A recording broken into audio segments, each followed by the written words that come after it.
Hello, today we will be returning to the game Alien Isolation, a sci-fi horror game by Creative Assembly and Feral Interactive. Be sure to like and subscribe for more content just like this. Despite the xenomorph being gone, the androids have now switched to actively hunting and killing survivors. You hear over comms Waits being strangled to death by one of them. When you arrive at the safe zone, it is a bloodbath. Ricardo is the only survivor and Samuels and Taylor are missing. Thinking that Samuels knows something about the androids becoming hostile, you leave Ricardo to man the comms and controls whilst you go out to hunt for him. You find your way to an emergency facility and find several androids littered around the floor and one shaking whilst on the bed. Passing through a set of vents, you also see Samuels beating the shit out of an android that tried to restrain him. You follow him through the station until you find he has locked himself in a room. He explains to you that since the station was run by Seegson, only Seegson androids can interact with the computers, meaning he will have to do something drastic to access them himself. He tries to access the Apollo mainframe by putting his body through a scanner, however Apollo attempts to deny him access. Whilst he fights to open Apollo up, it is up to you to pull him out of there by removing each of the wires in the room in the correct order. Despite Samuels getting out, he is ultimately on his last legs, and he tells you that you are now able to access the core of the station and speak to the computer. You take the transit to the Apollo core, but the main entrance is blocked off. You find some schematics for the core and see a power conduit that links to the core that you could squeeze through if you turn off the electricity. You climb through the dark tunnel and drop down into the core. Inside are several androids that slowly follow you around and will attack if you get too close and are hard to kill due to also being built to withstand high temperatures. You access the core after tweaking its security parameters and ask the computer what is going on. Here you learn that 2 days after the Taurans left for Sevastopol, Weyland-Yutani bought the station and prioritized a lockdown to protect a specimen, likely the xenomorph, as well as prevent outgoing communications, with all other considerations being secondary to preserving the xenomorph. Ripley tells the computer that the xenomorph is no longer on the station so they can cancel the lockdown, however the computer refuses as it is not certain that is entirely true, with scans of the station's central reactor coming up as unverified.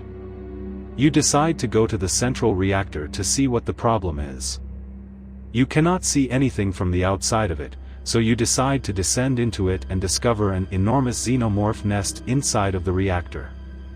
Everyone that went missing was brought down here and fed to the face huggers. The walls are covered in decaying humans and organic matter, eggs are everywhere and there are loads more aliens chilling down there with you. You reasonably decide to blow up the reactor. You reach each of the cores and overload them with the intention of incinerating the nest between them. You leave the nest and initiate a purge from the reactor control. This looks like it works for a few seconds, but the xenomorphs are perfectly fine and now angry they have lost their nest. On Ripley's scanner the xenomorphs are everywhere, but the overloading of the reactor also seems to have restarted comms, meaning they can now send distress signals and request aid. Ricardo decides to go to comms to see if they work and Ripley tries to reach the Anisadora through an ambulance shuttle. You restart the power on the ship, and you hear Marlowe welcome you back. You go and search for Marlowe as he says he has something for you. As you navigate the ship, Marlowe explains that once it contacts humanity it is unstoppable and uncontainable, and so Marlowe aims to completely wipe out the station without any trace.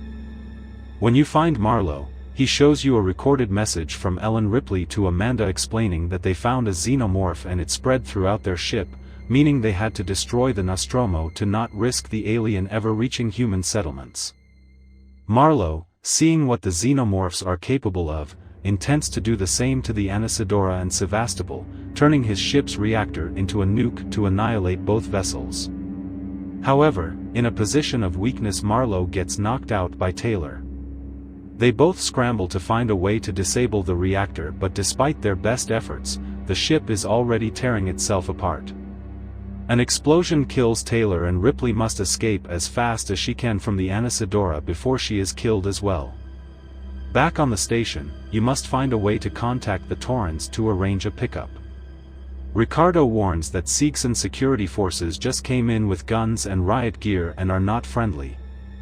You reunite with Ricardo, and he explains that Marlowe's permissions were still logged at Ricardo's computer, meaning that if they can find the location of the Torrens, then they can contact it without the need for Apollo entirely. Ripley remembers that there is an observatory near the comms array and heads there whilst Ricardo deals with the doors. Ripley sneaks past some Xenomorph officers and uses the tracking system to find the Torrens. And when she aligns the observatory to its location, she goes outside to move the dishes manually. She inputs the angle to point at and contacts Verlaine.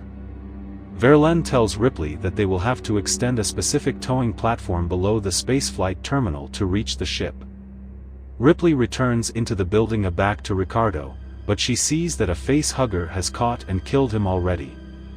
You carry on alone.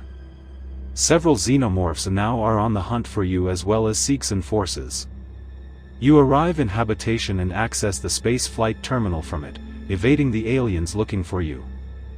Verlaine tells you she is waiting for you as you take the elevator to the terminal, but just then the elevator stops working, forcing you to find an alternative route.